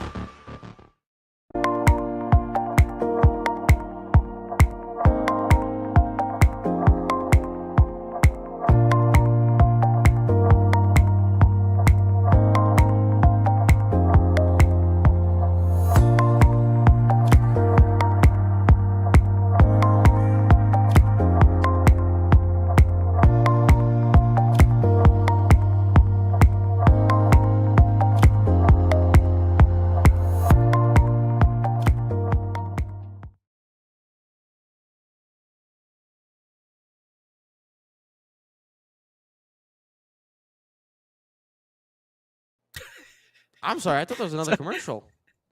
Yeah, me too. I love that slow fade back into just our faces, just like looking at the camera. I thought that there was another commercial. Oh well. Hey, welcome back. Hey, episode 212. We're talking again. Okay, I wasn't ready. Here we go. Just talking about the Lions offensive coordinator, and obviously Mike McDaniel going elsewhere. Interesting conversation. Again, if you want to get involved in the conversation, I know our live viewers on the show continue to go up. There's one way of doing that. Follow us live on the show. We're live on TikTok pretty much every single day, but leave your comments. We would love to get to them. But yeah, crazy story with the Lions not going that direction, but an even crazier story emerging. Ryan, I stood up on my soapbox. I believe it was episode 1, right, of season 2, coming back from break. And I talked about how NIL, transfer portal, has created a culture and an environment in college sports where it is not even, it is not down the middle. And a lot of the majority of the comments that came in are saying, hey, it's never been fair. It's never been equal. You know, right? We've always had programs with bigger alumni bases and more money to back them. I mean, kids would come from neighborhoods, you know, that were not great. They would go to these schools and they'd come back 40 pounds heavier driving a brand new car with jewelry on. It's like, okay, well, how did you manage to do all of that? I know that you're getting like free school. How did you go to all this other stuff? So it's never in that vein. It's never been fair. But we've taken that, again, to a new level with the NCAA, again, promoting some of these things and allowing some of these things. And more so, it's not even necessarily the money anymore, Ryan. I know that money is the driving component of all this. The transfer portal, again, has been the big issue, and it's given players an opportunity to just up and leave whenever they want to. And that's led to a little bit of a debacle when it comes to Duke. So is this a two-parted story, or is this all connected? It's just two different situations. One that I think is handled the proper way, and another lawsuit in terms of Darian Mensah. So, look, during the playoff run, I think it was after the Ole Miss game, Miami was expected to have Darian Mensah, who the Duke quarterback, hit the transfer portal all of a sudden, and people are like, what is going on here? Like, he had a pretty good year for Duke, obviously the ACC champs, but there's apparently a lawsuit going on about him hitting the transfer portal. He signed, I guess, a contract with Duke to stay. And again, we talked about tampering and all that fun stuff. It seems like Miami did tamper. Duke has been saying that this breaches their rules and their contract details. Duke has placed a temporary restraint on Mensah so he does not go into the portal and receive no more NIL deals. Mensah's agent says that Duke can't stop a player from going into the portal, but again, just another mess about any of this stuff. But schools do have contracts and rules with these people, or with these players, excuse me. And, of course, we thought of the Damon Williams situation, but that was handled relatively quickly before he hit LSU. But then this one is the way that I think schools should handle it, and especially some of the smaller schools here. If you just give me 1 second, where's it at? Right here. Yeah. This is Brendan Sorsby of Cincinnati, who is now at Texas Tech. And again, there's no issues with this at all. It's all been paid. But Brendan Sorsby owed Cincinnati $1 million 30 days after he left Cincinnati. Wow. He hit the portal on December 15th, signed to Texas Tech on January 6th. So by January 15th, which was just about a week ago, he owed $1 million to Cincinnati. This is a part of his NIL buyout clause in his contract. Texas Tech knew all about this. That's why he was given $5 million. So Texas Tech probably said, all right, we'll get $4 million as your value. We'll give you $1 million so you can then go back and pay Cincinnati back for it. Seems like there was no issues with this, but should more schools do this? Absolutely. All right, and if you want to get something, here's the thing, right? When these schools put these contracts out, and very quickly, I want to touch on a comment that I saw, under that video that I just referenced, and someone said, "Well, what's the difference between the National Football League and what we're seeing in college football right now?" I'll tell you what the difference is: checks and balances when it comes to contracts, and the amount of hoops that you have to go through if you want to demand a trade or if you want to go somewhere. This is why they have a players union. This is why they sit out. This is why they do all of these things. This is why they wait to sign a contract or renew their contract before, so other teams can, again, they can shop the market. Someone else can come in and offer them. That is the stark difference between what we see in the National Football League right now and what we're seeing in college football, because there weren't a lot of these things in place. And so for a school like Cincinnati to take that initiative and be like, no, if we're going to get a player like this, you want to, number one, you want to protect your assets. But number two, if you're going to lose them, you may as well get something out of it. And so I think this is the first step in the direction of schools actually figuring out a way to not necessarily punish the players that, at least at the very least, hold them accountable. because that, in my mind, Ryan, is the biggest issue. It's not that they want to go to a bigger school. You understand if you're a mid-major. You understand if you're something like even a MAC school or a Big South school. These players are going to leave if they have a chance to go leave and play more significant minutes on a bigger team. But what do you get out of it when you're spending the amount of money that you're spending on them? Because if not, then you're just throwing that money away, right? Like you just handed this large amount after they signed on the dotted line, and now they're just going to run away with your money, right? It's no different than the person who walks into like the meat market and goes, "Hey, can I have a sample of that?" "Cool, thanks." And then they turn around and walk out of the store. Like, it's like, hey, like you can't just take stuff for free and not buy anything, right? That you can't just come to our school and sign on the dotted line and go, "Hey, thanks for my money. I'm going to go peace out and play for this school." I'm absolutely for it. So if I'm a smaller school, and if I'm looking at both situations, if I'm Duke, first off, when I'm doing what the source, maybe Sorsby signed a contract with Cincinnati State. We don't know, but if there's a clause in it, maybe that's a way that you can retain some of your players by having a buyout, a release clause, whatever you want to call it. Yep. So if I'm Duke, I'm putting a buyout clause with Darian Mensah. If I'm Washington, I'm putting a buyout clause with Damon Williams if they really are getting tampered with and want to go. But the thing is the buyout clause has to be way more than what the value of your player is, because obviously you want to keep the player. So that's what we see in professional soccer. If we want to draw a comparison between like international soccer, like the buyouts for a lot of these players is quite significant. Yeah, quite significant. I was gonna go that way, but I'm trying to find Darian Mensah's transfer value. So it's apparently averaging about $4 million. Damn, Mensah's making $4 million a year. So if I'm $4 million a year, I'm putting the value at like $6 million.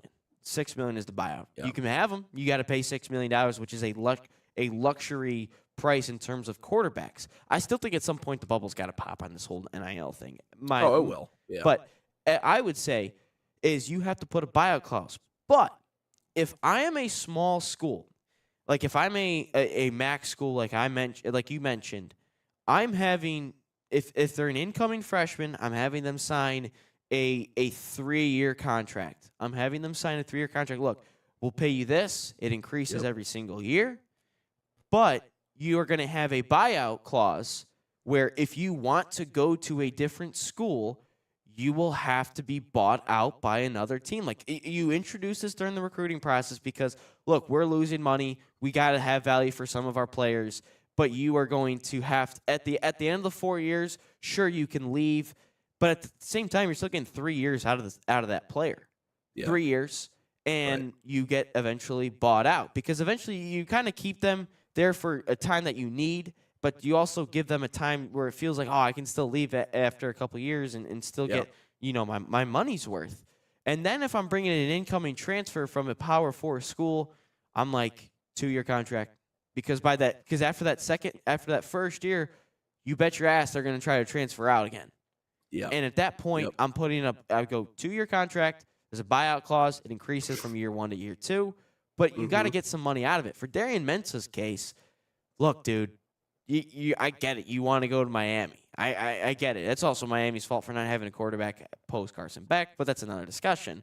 But if you're Mensah, look, dude, you are violating a lawsuit. Like, you are going to – it eventually might cost you way more money than you're actually earning. So just stay at Duke, make your money. You still had an impressive year, over 3,000 yards, I think 30-ish touchdowns. So if that's the case, you just won the ACC, just stick it out. He played well against some of the decent teams, but just I don't think these people realize. I don't think these kids realize, Nate, that like there's legal action. Like I feel like they're just like money. Well, money. And it's because the donors are the ones that are paying the money. Like this is a lot of the money that is coming for these players is not coming from the schools directly. So how can you have any sort of legal representation that's going to hold these kids accountable if the money is not coming from the school itself? It's coming from donors. It's coming from backdoor deals. It's coming from the owner of Oracle, whose wife happened to go to the University of Michigan, who was able to work out. We do love her. Well, we'll see if we love her, depending on how next year goes under Kyle Whittingham. But that's the hard part. And when I say Wild West, that's exactly what I mean. This money is not flowing from the schools itself. It's flowing from donors. Donors are the ones that are making these decisions with the money. So it's up to the donor. If you want to have legal representation in order to make sure that you're holding these players accountable, then that's their decision. But it's hard for a school to come into the conversation and be like, hey, we had you sign this contract. Well, yeah, but you're not where the money's coming from. So this is where, when we talk about mixing this around, or at least changing the way that this is done, if you want to make sure that at least a portion, if not a large portion of that money is actually funneled through the school, then yeah, they can get legal representation and they can create things like massive buyouts that if another team wants to swoop in and say, hey, we're going to pluck this player from your program, well, no, we paid him X amount. He signed on the dotted line. He signed a 2-3 year contract with our school to play football. Again, much like an organization in the NFL would do so. So if he wants to transfer out, or if he wants to go somewhere else, here are all the hoops, here are all the things he has to go through in order to make that happen. But if we're just allowing wealthy donors to just spend as much money as they humanly want to, that creates a completely different situation. If Bryce Underwood was not making over $10 million, I'm telling you right now, Ryan, he would have transferred out. He probably would be back at LSU right now, or somewhere else along the line. I think it also might depend if Sharon's still a coach, because there was no coaching. And clearly with the Utah staff and the offense that they did with Dampier, I'd imagine that might get him to stay a little bit. And, I mean, would you want to go from Sharon Moore to Lane Kiffin in terms of coaches and all the off the field stuff? Would you? Oh man, Lane Kiffin's won a lot. It's LSU. I mean, it's they can't do anything without inviting some level of controversy. But no, you're correct. And so that's just the thing that makes all of this screwy. It's like, I'm all for the school standing up for themselves, but again, the money is not flowing from the school. Like if go ahead. If we're looking at all these smaller schools, like Utah, just not even smaller schools. Let's take the Power 4 example right now. Utah, for example, Ole Miss. Like if we're looking at Utah and Ole Miss, two programs that had really good Ole Miss, really good season. Utah, better season than it was the year prior. They still won 10 games. They went from 5 wins to 10 wins. Excuse me. But you look at it, and what happened? They lost their head coach, and he took the whole staff with him. He brought his offensive coordinator, his quarterback coach, offensive line coach, linebackers coach, tight ends coach. He brought all that. Oh, and guess what? You know what? We know what else we're going to do? We're going to take your best defensive player on the D-line. We're going to take a D tackle in your rotation. We're going to take your best offensive wide receiver, and we're going to take your best corner. We're going to do all that. And how much money did you make off all that? Zero. Zilch. I mean, maybe the coach, maybe the offense coordinator or some of the coaches may have had some minor buyouts, maybe, but it was probably way less than to even mention. Yeah. But Ole Miss, Lane Kiffin, gutted the staff. During the playoff, mind you, gutted the staff. Some of those coaches going into the Miami game were bouncing back and forth from their new job to their current one to try to get it going. And then you look at their players. Also, that's kind of on Pete Golding's fault for leaking some of the NIL prices and what players are actually making. That's kind of on him.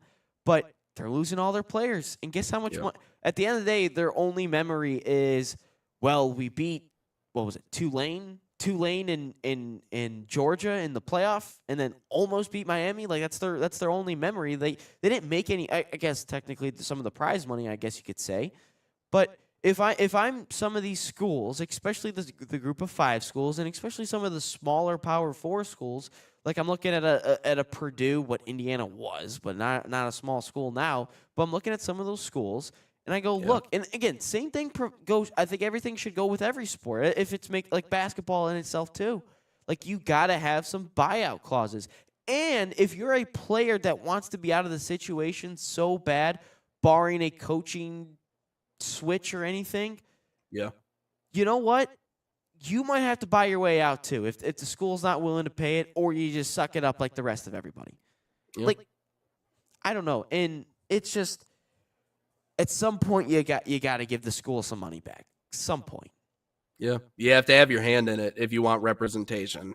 So that's the hard thing, and you're right. There's certain programs that are going to lose out, but at the end of the day, again, if you just let donors go hog wild, they're the ones that really kind of dictate the terms.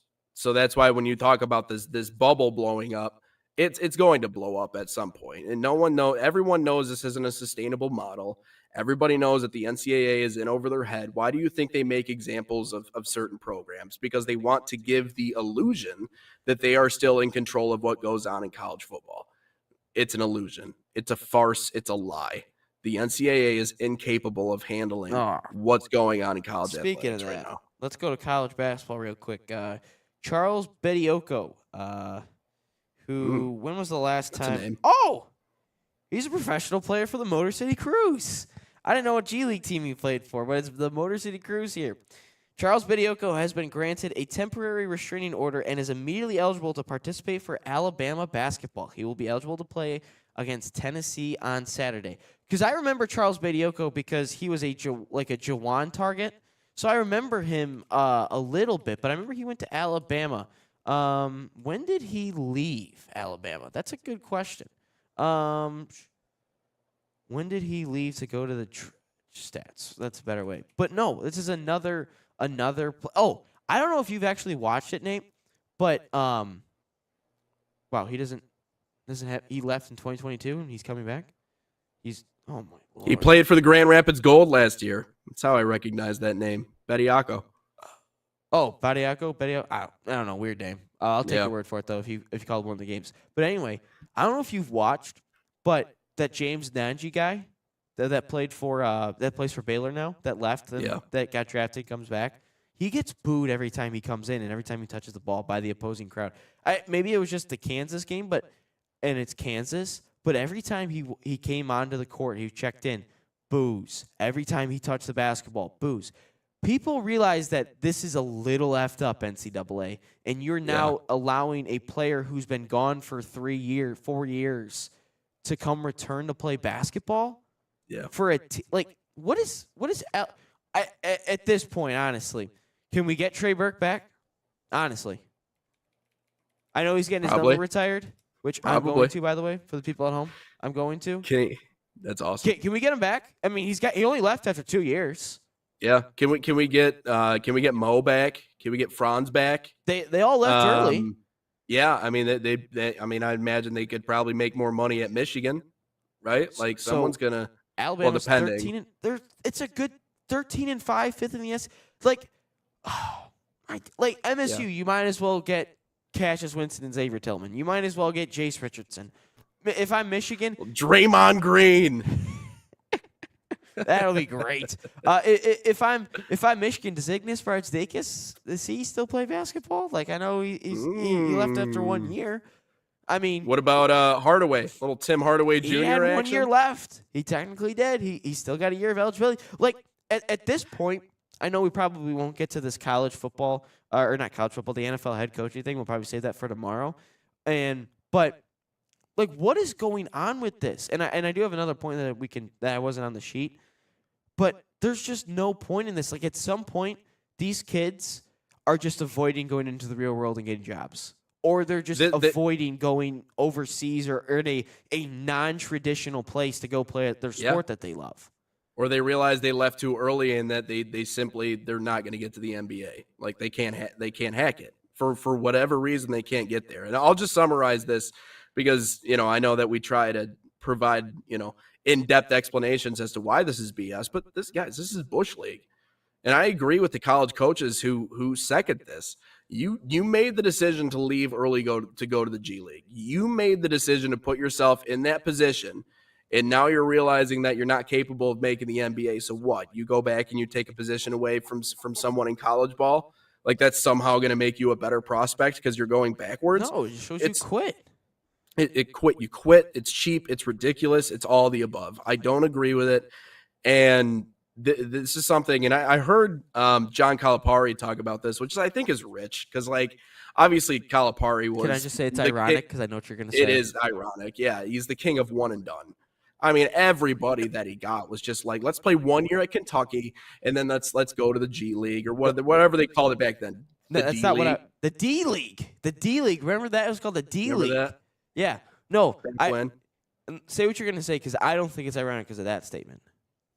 No, I mean, that's exactly what it is. If it's the rules be the rules, buddy. Oh, yeah. You put 2 schools on probation. You hired somebody to take Derrick Rose's SAT for him. You can't say that. Yeah. You can't. It's like if Connor Stallions somehow saw a team steal his signs and he'd be like, "That's not allowed. That's not true." Like you can't say that.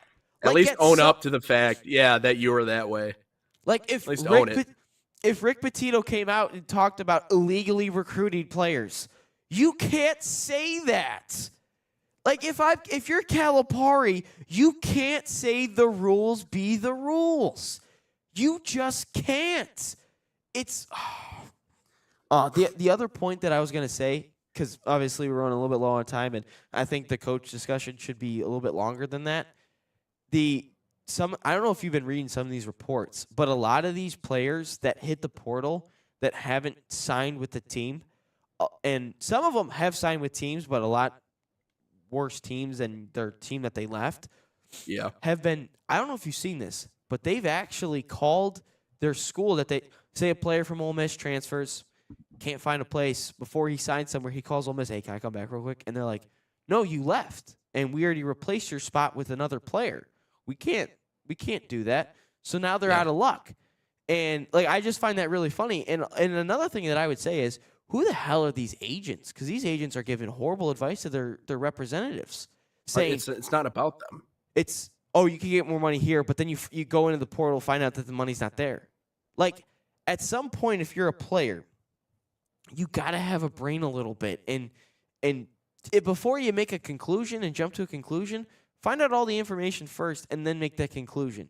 Because if I'm a player and I grew up in a rough area, I'm still getting paid $750,000 from the school that I'm playing for that's also paying for my education, I'd say this, and someone tries to tell me, "Dude, you can make $1.5 million by going to this school," and I'm sitting there. Actually, I guess that's not a good example. I guess in terms of the money, but I'm making $100,000 at a school, still getting my education paid for, everything's paid for, and someone tells me you can make $500K by going to this school. I'm sitting there, I'm like, but I have a for sure thing in $100K, but I've never actually seen the paycheck in front of me, and I've never actually met people. Yep. Show me the money, and then I'll transfer. At some point, you got to have some brains, guys. At some point, and you know that it happens exactly that way too, because we know how many players have been caught up in portal that all of a sudden come back. It is what it is. Agents are running the game right now, and it's when you talk about 18 to 21, 22. Listen, these parents and these players themselves are not used to this. They're not used to this amount of money. They're not used to these types of negotiations, and so agents rule the roost. And that's what, again, that's what this has turned into. And that's why everybody's like, well, this has turned into a professional league. This is no longer college athletics. This is professional. But it's professional without checks and balances, which is what makes it even more crazy. Let's take one more break. When we come back, we'll get to question of the day. We could definitely carry this conversation into the show tomorrow because I do think it's an interesting one. But we'll get to question of the day on the other side right here on episode 212. Inside the Game.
Back live on Inside the Game, our final segment here before we call it quits on Wednesday.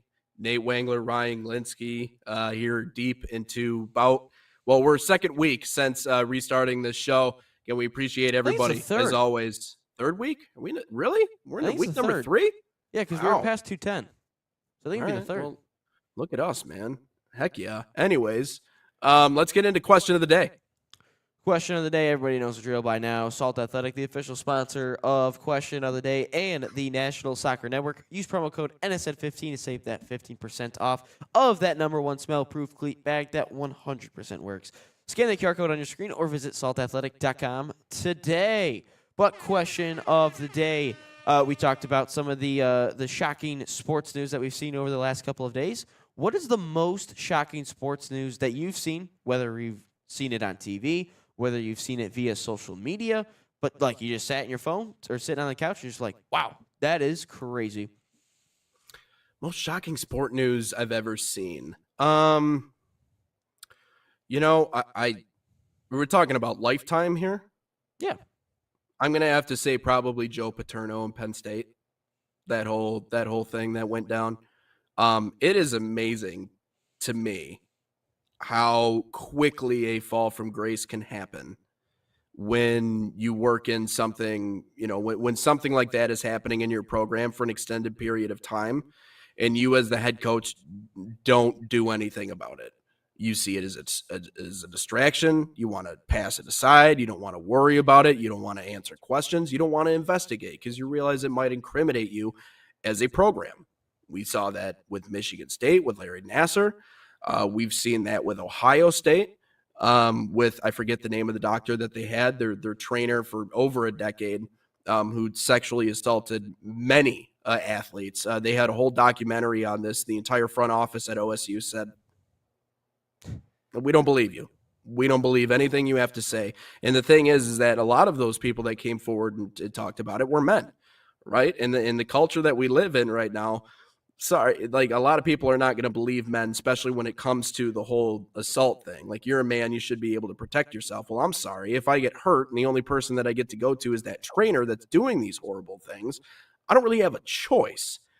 And of course, they're not the only programs. We've heard the rumors about Bo at Michigan. Obviously, I think a lot of that is unfounded. Maybe it is true. Who knows? I don't want to jump to conclusions. But we've seen that with many programs throughout the course of the country. And to see the fall from grace for someone like Joe Paterno and someone who was beloved at that university, I don't think anybody will ever reach the amount of years that Joe Paterno was at Penn State. I don't think anybody will ever coach in one location that long ever again. It just doesn't happen. I mean, maybe college basketball. Yeah, you can argue that there's certain schools that are give out Greg Kampe, sure, that'll give out lifetime contracts. Kampe is an example, Izzo an example at Michigan State, but it is rare to find those guys now. But to see, again, just how swift and how sudden and how brutal that fall from grace was for Joe Paterno was probably the most wild sports story that I've seen in my lifetime. But I don't, there's probably a few other ones. I know the Michigan cheating scandal was pretty wild. I thought it was a witch hunt to begin with. For me, I would say 2. Luka Doncic, because that just came out of nowhere. That's true. I didn't even think about that one off the dome. Just thinking of trades. Luka Doncic being traded. Thinking of that one, Luka Doncic being traded, because I was in my bed at school and after a night out, and I was like, what? Am I seeing this right? And Luka getting traded, and obviously then I immediately said that it was rigged, and then what do we see? Cooper Flagg is on the Mavs. Just saying. Proves my point. But number 1 would have to be me seeing Robin Van Persie leave Arsenal, go to Manchester United. I'm watching a U.S. men's national team versus Mexico game, friendly. U.S. hasn't beaten Mexico in a long-ass time. I see the U.S. actually beat them. I forgot who scored in that game, but I think the U.S. is wearing their Where's Waldo jerseys. And at the bottom screen of ESPN, I see Robin Van Persie leaves to go to Manchester United, and I was in 3rd grade at the time. He was my guy. He just scored 31 goals for us that year for Arsenal. I cried. I just got his jersey from England. Someone from my dad's work went all the way to England, brought me home a jersey straight from the club shop. I was so heartbroken. And then Van Persie leaves, goes on to win the Premier League the next year, which is Manchester United's last ever Premier League trophy. Then after that year, Van Persie just kind of fell off a cliff. But in that moment, sitting there as a 3-year-old kid with no social media, no news, no nothing at all, didn't even happen to go look on the computer for anything. No, just happened as watching a USA versus Mexico match, and at the bottom of the screen on ESPN, that rolls across. Yeah, not good. Oof. Yeah, a couple of different trades. Yeah, and I mean, I remember way back in the day when the Pistons traded Chauncey Billups for Allen Iverson. I remember everybody going wild. Yeah, that oh my God, we got Allen Iverson. Yeah, you talk about falling off a cliff. Yeah, that was one quick way of doing that. But that'll wrap up episode 212 of Inside the Game. As always, we appreciate you guys stopping by. Give us a follow, National Soccer Network, wherever you find your social media. And Premier Media Group on TikTok. And Premier Group on TikTok. We're going to be posting our all sports content to that page. But until we talk to you guys for episode 213, it's been another great edition here of Inside the Game. We'll talk to you tomorrow at 9 a.m. right here on the National Soccer Network.